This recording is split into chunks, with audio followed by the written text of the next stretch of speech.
anything visual excited me tremendously, especially if it was 3D.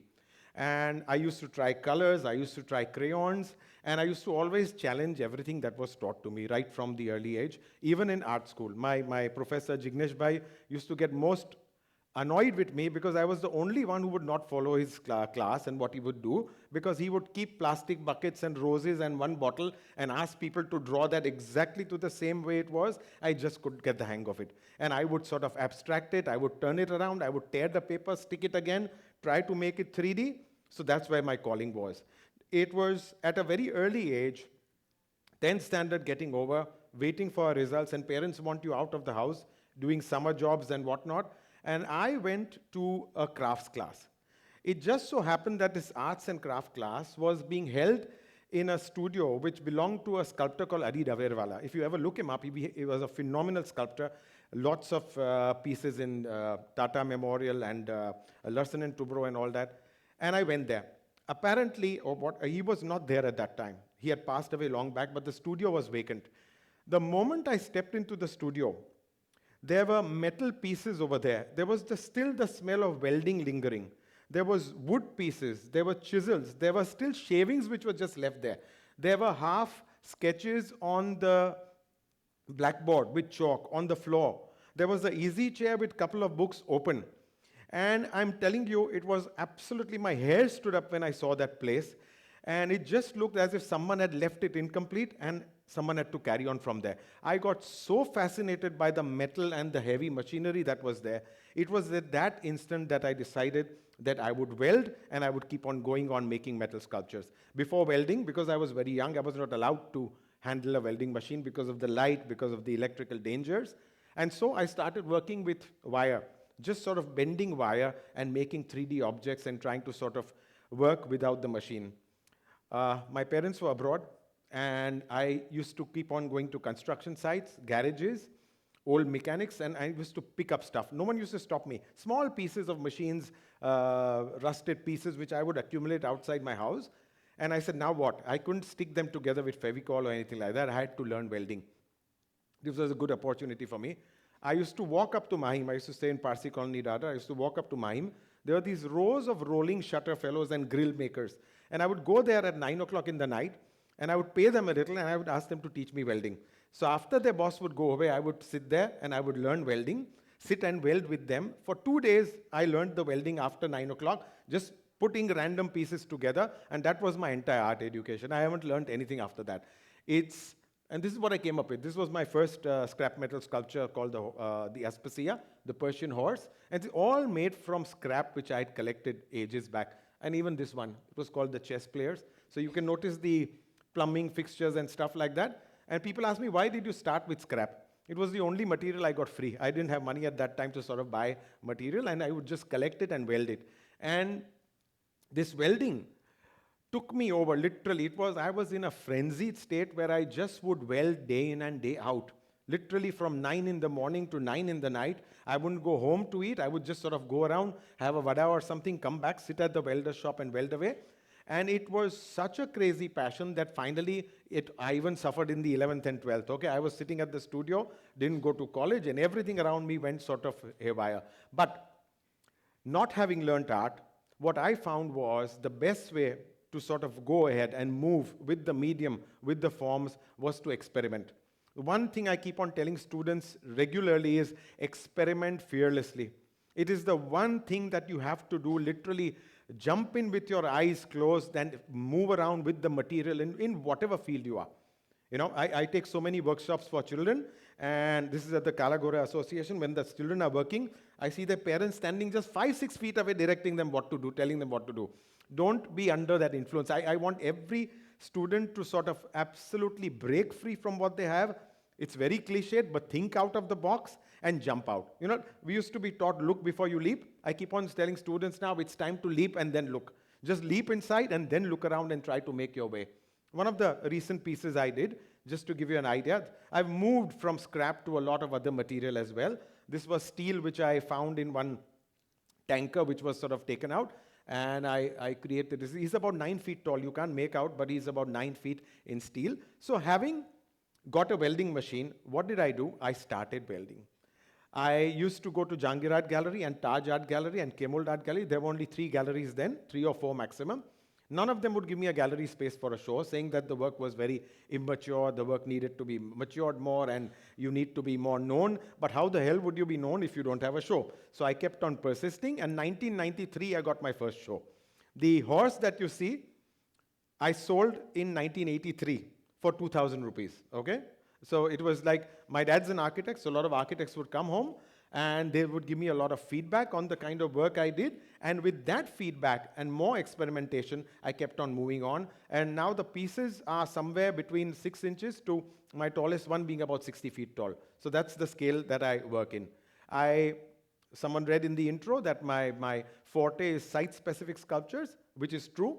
So besides the exhibitions that I have, what I do is I go to a site, I sort of look at the site, study the client, what he's about, whether it's commercial, whether it's hotel, whether it's residential, and accordingly think up of the design.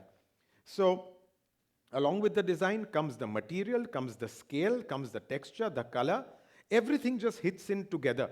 And not having learned art, people say there's nothing wrong or right in art, correct? But not having learned art and forming these aesthetic languages as you go along, your mind is so well attuned that you can make out proportions, and immediately when you see an empty space, you visualize that this is what will look good. And that is what I normally work with. 98% of my time I do that. In the other parts, of course, I have my shows at the Jahangir Art Gallery, at Museum Art Gallery, every 3 years, 5 years. There, you don't have an end client in mind because you're just creating, correct? Here, the client is already set. So people ask me that when you have a space like this, and when you're forced to create for that space, are you restricted? Are you sort of bound down by a timeline because the clients have a timeline? It's not like that. Imagine giving an artist complete freedom. His mind, everything will just wander all over the place. There are sometimes deadlines are good. Sometimes some criteria, some restrictions are good to get you to the design faster, to get you to the design closer. You understand? So I always tell students, don't worry about deadlines, especially in architecture colleges and design colleges, where they make you come up with designs every 3 days and 4 days. But it is that crunch within which you work, which sort of sometimes gives you the best results. This particular one is Mr. Bachchan on the KBC chair. And this language, so normally I don't do faces like that, but here what I visualized was, I had this mental picture of a Black Panther sitting on a tree. If you've seen that in Nat Geo, they look so majestic, and that's why I painted this completely dull black so as to sort of give this feeling of a person who is already on the perch. He has reached up and he's just sort of viewing things from above, things like that sort. So when you talk about experimenting, so many times you go to a client and they ask you, have you done this before? Can you do this for me? And my answer is always, I would love to do it for you because I've not done it before. And that's what drives you. People say that if you love what you're doing, you don't work a single day. Very true. It's a cliche, but it's very true. Because every morning I run to the studio with the same enthusiasm almost that I did about 20 years back, 30 years back. And that is because I want to create something that I have not done yesterday, and to better myself what I did yesterday. So every day is like a journey for me where I step into the studio, I see pieces which are incomplete, pieces which are lying around, sketches to be done, things which are strewn on the floor. And the whole idea is to go there in the morning before the workers come in, because it's a beautiful space. And then you gather your thoughts and you think of what you're going to do all day. Because once the workers come in, it's madness. I'm going from here to here, tweaking a little here, tweaking a little there, whether it's working in clay or fiber or steel or iron, or whether it's going inside the cabin and answering emails, or whether it's tending to a client who has come and sitting there and explaining to them. It is one big, a rigmarole of a day, which is so wonderful. And generally, I keep telling this to students as well, it is not how much you work, it's how hard you work within a limited time. The quantity of work doesn't matter so much. It's the quality of work that you do. So right since the beginning, I switch off at 5. 5 p.m. is my switch off time, literally. So my studio, I leave the studio at 5. The men continue till 7, till 8, sometimes till late. Of course, If you have a show coming on, I sit till 9, sometimes overnight also. But by 5, you're off. So by 5, I have literally exhausted myself off my ideas, off with my sketches, with my replies to clients, with what I've done out there. I take a sigh of relief, and then either I'm in my yoga class, or I'm walking, or I'm at the gym, or I'm just cycling around or doing anything. Because even that replenishes you. And people tell me, oh, you're so tired all day, why do you go for a walk? But it's that walk which helps me sort of regain everything and come back to that neutrality, getting ready for a next day. Got it? This, of course, just recently put up in a traffic island in Sivri. These are about 16 feet tall. And of course, the reason I normally don't paint my sculptures so brightly, but the reason I did that was the area they are in is very drab. So when I said about reacting to an environment, your mind immediately sort of points out as to what is required in that environment to make that environment look good and to make it sort of better. So here, 16 feet tall, it's a little wide photo, that's why they don't look like that, but they're huge iron flamingos which can be seen from about 3 kilometers off from the Eastern Freeway as well. So this was also challenging. Every job, when it comes in, you sketch, okay? And like I said, in terms of being practical, do not destroy your creativity. Go completely wild with your ideas. It is so surprising when guests come to my studio, when people visit my studio. There's one thing which intrigues them, and I can't understand why that question is asked across the board. That one question is, how will you transport this? And I said, why are they bothered about that? I said, see the scale, the balance as to how it's standing and all that. And this is, I really fail to understand that. There's one question which gets stuck in their minds, how will you transport it? My answer is, whenever you think completely practical, especially in the creative field, you're cutting down your creativity somewhere. Go crazy, go wild, and then see how you can implement it. Correct? I mean, to lift these 2-ton flamingos, I've got cranes inside the studio where the boom comes in and all that. And every time I do something, people say, how are you going to do it? How is it going to stand? How are you going to manage that? And it always happens because you want to do it. I've got sculptures which are cantilevered, which are about 30 feet tall, heavy on the top, and they stand on one toe. I love balances like that because then it actually makes the viewer feel as to how the hell is this standing, you know? So if you want to have a look, there's this one in the Kalina University. It's called Over the Rainbow. It's a new sculpture, which is an 18-foot cantilever with little children jumping over the rainbow. And the beauty about that is that it's only suspended from one side. So it just looks very magical when you see this rainbow coming out from one side, which is incomplete, and all these children are jumping over it. So you try to, tickle or sort of tweak the viewer's minds into cheating it a little, into sort of making it very intriguing for them to keep on watching. So I always say a piece of art should have 2 very, very basic elements to the viewer. One is the first impact where it should hit the viewer, and the second is it should draw him close and then go into the details. You know, like an old cathedral, wherever you see a cathedral, the entrance will be smaller because it gets the viewer closer, and then when you open it out, suddenly the whole impact comes in of the space. That's what you do. You reveal little by little. Sometimes you need to go closer to the piece to actually sort of see the details that are happening around. In terms of size, this particular one I've just put in, logistically, this was one of the most difficult sculptures I have assembled at site.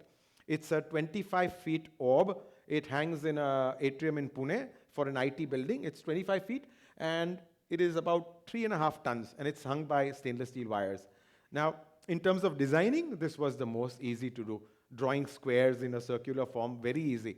But then when it came to making it, you actually have to apply your mind as to how you're going to translate every square piece so that it merges together and looks like an orb. So you start from the equator, build up. There is a large compass. I actually had to make a compass which was 15 feet tall and draw it around the studio, within which every piece I would have to sort of arrange. Now that doesn't occur to me when I give the sketch. I give the sketch so as to go completely crazy, and then you devise ways to sort of find it. That's what I meant by leap before you look, leap and then look later, you know, literally. Because that's when mad things happen. That's when you go crazy. I remember I was called by a client in South Bombay where the architect had a niche of Italian marble, very beautifully done, and they wanted me to do a sculpture inside there. And I saw it, and literally, it hurt me to do something within that limit. I actually took the figures as if they were jumping out with hands coming out of the niche and clawing around, because I didn't want to be restricted in that box. And I keep on getting blamed for saying that I never sit down. Even today when I was there, I hardly sat down with them. I came about an hour earlier. And it's just that every piece of mine is a reflection, because none of my pieces are nicely relaxed and all that, except that little elephant who was sitting there. They mostly are all jumping about their pedestals. They're all sort of springing out of their bases, because that's the way I want to view things. I was in talk with a senior artist once. We were talking to a number of students, and he was telling me, he was telling the students that he has suffered a lot, and because he has suffered in his childhood, he was able to paint. Okay? And I'm going in the opposite direction, saying, I'm sorry, I came from a good family, and there's nothing like that. I just created because I was happy. So there are two perspectives. There's so many artists who will tell you that you need to suffer to remove the best sort of artwork, and I'm on the opposite side. That's why you see, I don't do any morose themes. I don't touch death. I don't touch controversy. I just like people to see my pieces and derive happiness from them, because that's what I love. Okay? What I do is, I play around a lot with words. I'm a great fan of humor, and I link that with my work as well. So what I do is, there's one show where I started with the titles and then I did the sculptures. I'll run through them. If you see, there's this welder. It's a self-portrait, and he's building a word called Arzan, and it's called making a name for himself. So that's what I do. I play around with words as well. Next one. This is a very easy one. Anyone? Any guesses? It's a bookworm. This one is one of my favorite in terms of the name play. If you realize the position of the hands, it's from the creation of Adam on the Sistine Chapel, correct? Yeah, it's the creation of Adam. And what I've got is, instead of God, I've got Michael Jackson, and instead of Adam, I've got Jennifer Lopez, and it's called Michael and Jello. That's what it is. Okay. Last one. One of my favorite pieces. This is made out of the scrap of the INS Vikrant. It's a memorial to the Vikrant, and this was done by money which was pulled in by the fighter pilots who flew there. The government just sold the Vikrant for kilos of scrap in terms of metal, and so we got together and we built this memorial for them. Just another new material that I've discovered called resin, and I love things which are emerging from the wall, so I'm experimenting with that today. One of my pieces for the Jaivakil school, we did about 110 sculptures like this where all the other artists painted. They came in together, and then we made a fundraiser for it. So I love using my art for things like this, and this one's almost the last one I use this. This has got a lot of interpretations. When I show students, they say Monday, exclamation. When I show married men, they say women, exclamation, stuff like that. So before anyone in the audience looks like this, I'm done. Thank you. Thank you.